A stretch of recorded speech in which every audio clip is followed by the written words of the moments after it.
नमस्कार, मैं हूं अंकुर और आप देख रहे हैं सत्य हिंदी का न्यूज बुलेटिन।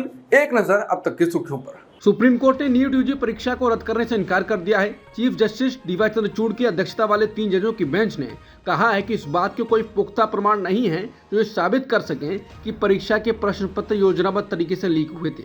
कोर्ट का कहना है कि परीक्षा की पवित्रता पर सवाल नहीं उठता है, इसलिए कोर्ट ने दोबारा परीक्षा कराने के आदेश से इनकार कर दिया है। कोर्ट ने यह भी कहा है कि अगर किसी छात्र को गलत तरीके से फायदा होते हुए दिखता है तो ऐसे छात्रों को बाद में सजा दी जाएगी।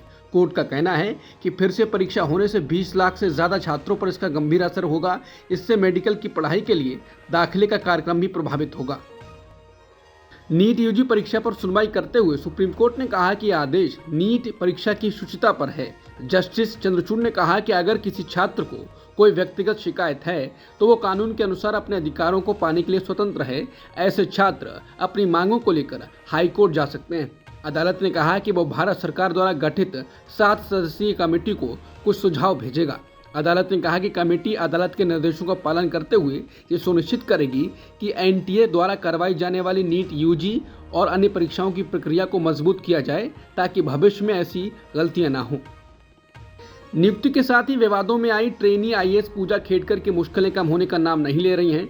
फर्जी दिव्यांग सर्टिफिकेट लगाकर आईएएस की परीक्षा में वरीयता हासिल करने वाली पूजा खेड़कर का एक और फर्जी सर्टिफिकेट सामने आया है। यह सर्टिफिकेट उनकी आय से संबंधित है। इसमें अपनी आय कम दिखाने के लिए पूजा खेड़कर ने अपने माता पिता के बीच तलाक होना बताया था। संबंधित जानकारी सामने आने के बाद पुणे पुलिस ने आईएएस पूजा खेड़कर को पूछताछ के लिए तलब किया है। बजट के बाद नीतीश कुमार के फिर से बोल बदल गए हैं। बिहार के लिए स्पेशल स्टेटस की मांग करने वाले नीतीश बजट में बिहार को दिए गए पैसे से खुश नजर आ रहे हैं। उन्होंने कहा है कि मैंने लगातार विशेष दर्जे के लिए बात की है। मैंने उनसे कहा कि हमें या तो विशेष राज्य का दर्जा दें या विशेष पैकेज। इसके बाद उन्होंने कई चीज़ों के लिए सहायता की घोषणा की है। हम विशेष दर्जे की बात कर रहे थे और बहुत से लोगों ने कहा कि विशेष दर्जे का प्रावधान बहुत पहले ही खत्म कर दिया गया है। इसके बदले बिहार की मदद के लिए सहायता देनी चाहिए और उन्होंने मदद देनी शुरू कर दी है। आरजेडी नेता तेजस्वी यादव ने कहा है कि आम बजट ने बिहार के लोगों को फिर से निराश किया है। तेजस्वी यादव ने सोशल मीडिया एक्स पर लिखा है, बिहार को प्रगति पथ पर ले जाने के लिए एक रिवाइवल प्लान की जरूरत थी, जिसके लिए विशेष राज्य के दर्जे के साथ विशेष पैकेज की सख्त जरूरत है। तेजस्वी यादव ने बजट में बिहार के लिए हुए ऐलान को रूटीन आवंटन और पहले से स्वीकृत, निर्धारित और आवंटित योजना बताया है। तेजस्वी के मुताबिक पुराने आवंटन को नई सौगात बताकर बिहार का अपमान किया जा रहा है। तेजस्वी यादव ने दावा किया है कि पलायन रोकने, प्रदेश का पिछड़ापन हटाने और उद्योग धंधों के साथ युवाओं के बेहतर भविष्य के लिए हम विशेष राज्य के दर्जे की मांग से इंच भर पीछे नहीं हटेंगे। एनडीए सरकार में शामिल चंद्रबाबू नायडू ने बजट में आंध्र प्रदेश की जरूरतों को संबोधित करने के लिए प्रधानमंत्री मोदी और केंद्रीय वित्त मंत्री निर्मला सीतारमण का आभार व्यक्त किया। उन्होंने कहा यह समर्थन आंध्र प्रदेश के पुनर्निर्माण में काफी मदद करेगा। चंद्रबाबू नायडू ने आंध्र प्रदेश में महत्वपूर्ण परियोजनाओं और क्षेत्रों पर ध्यान केंद्रित करने के लिए बजट की सराहना की। मोदी सरकार के बजट पर महाराष्ट्र के पूर्व मुख्यमंत्री और शिवसेना यूबीटी के नेता उद्धव ठाकरे ने बड़ा हमला किया है। उन्होंने बीजेपी पर निशाना साधते हुए कहा कि ऐसा लगता है कि प्रधानमंत्री मोदी ने नापसंद महाराष्ट्र योजना शुरू कर दी है। उन्होंने प्रेस नोट जारी कर कहा कि पिछले 10 सालों में महाराष्ट्र नोच डाला और मुंबई लूट लिया, लेकिन हर बजट में महाराष्ट्र को निराश किया। महाराष्ट्र को और कितना अन्याय सहना होगा। जब तक दिल्ली के जूते चाटने वाली असंवैधानिक सरकार है तब तक ही अन्याय जारी रहेगा। असंवैधानिक सरकार की कीमत महाराष्ट्र को चुकानी पड़ रही है।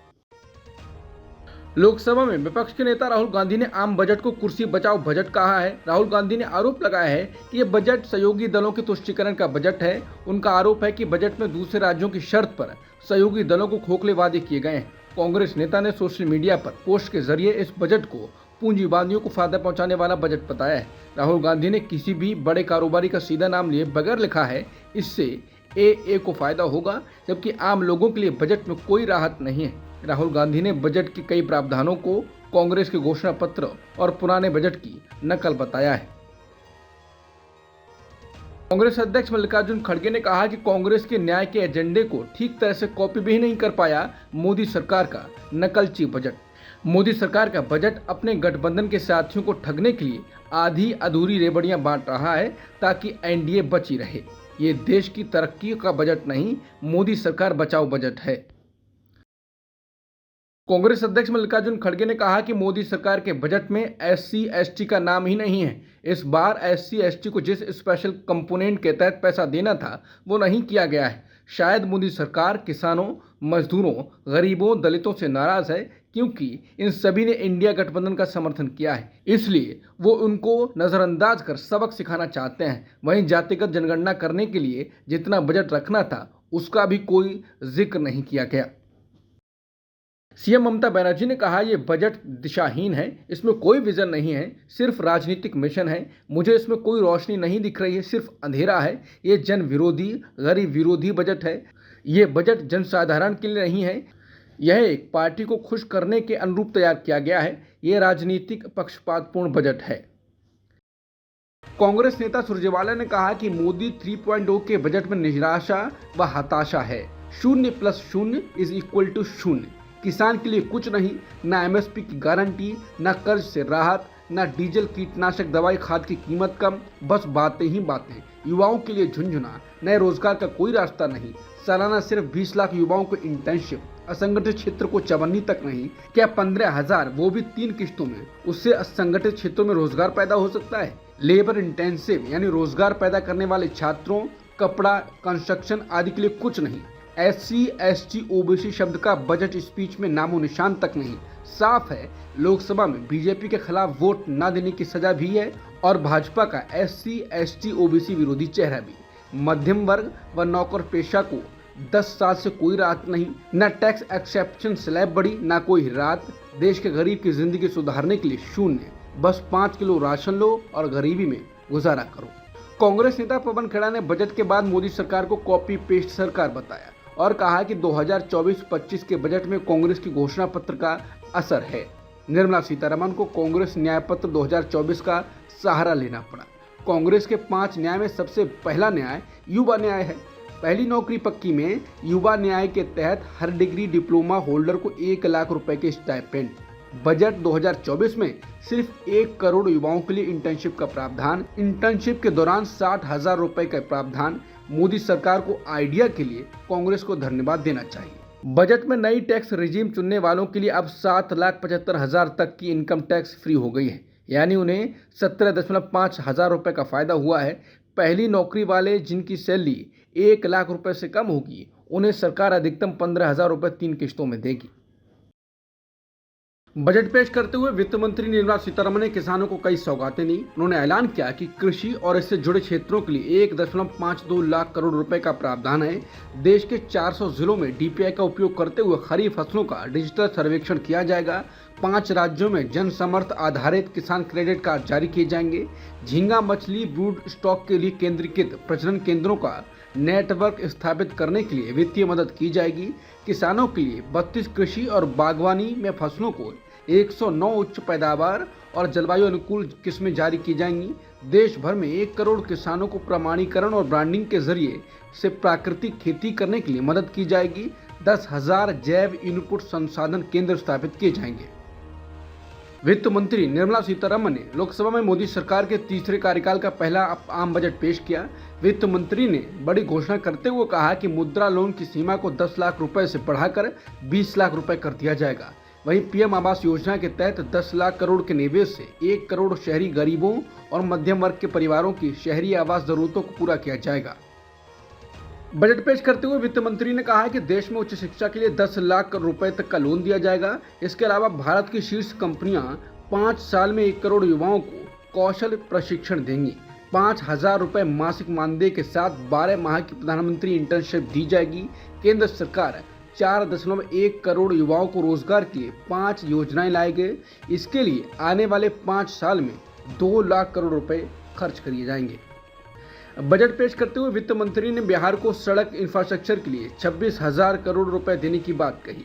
इस पैसे से राज्य में पटना पूर्णिया एक्सप्रेसवे, बक्सर भागलपुर एक्सप्रेसवे के साथ साथ बोधगया, राजगीर, वैशाली और दरभंगा में सड़कों के काम में तेजी लाई जाएगी। इसके अलावा बक्सर में गंगा नदी पर नया 2 लेन वाला एक पुल भी बनाया जाएगा। वित्त मंत्री ने कहा कि बिहार में बाढ़ पर काम किया जाएगा और सिंचाई के लिए कार्यक्रम लाए जाएंगे। उन्होंने कहा कि कोसी से जुड़े हुए सिंचाई क्षेत्र को लेकर भी काम किया जाएगा। इसके अलावा बिहार में 21,000 करोड़ रुपए के पावर प्लांट का भी ऐलान किया गया।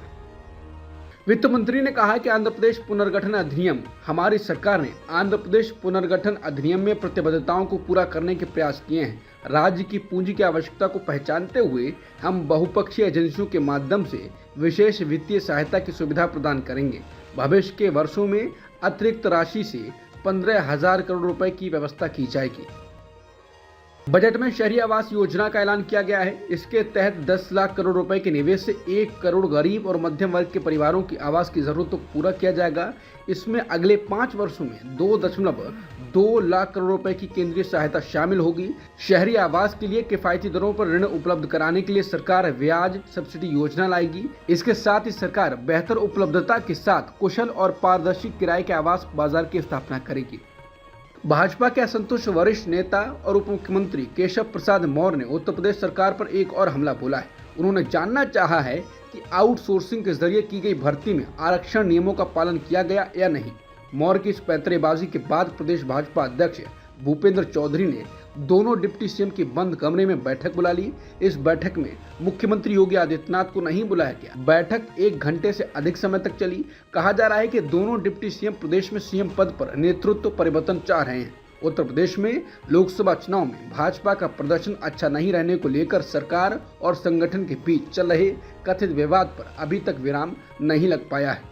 अमेरिका के राष्ट्रपति जो बाइडेन ने राष्ट्रपति पद के रेस से खुद को अलग करने के बाद राष्ट्रपति पद के लिए कमला हैरिस के नाम का समर्थन किया था। भले ही जो बाइडेन ने उपराष्ट्रपति कमला हैरिस को उम्मीदवार बनाने का समर्थन किया था, लेकिन कमला हैरिस की डेमोक्रेटिक पार्टी से उम्मीदवारी पक्की नहीं हुई थी।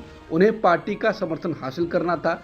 अब कमला हैरिस ने डेमोक्रेटिक पार्टी से राष्ट्रपति पद का उम्मीदवार बनने का जरूरी समर्थन हासिल कर लिया है।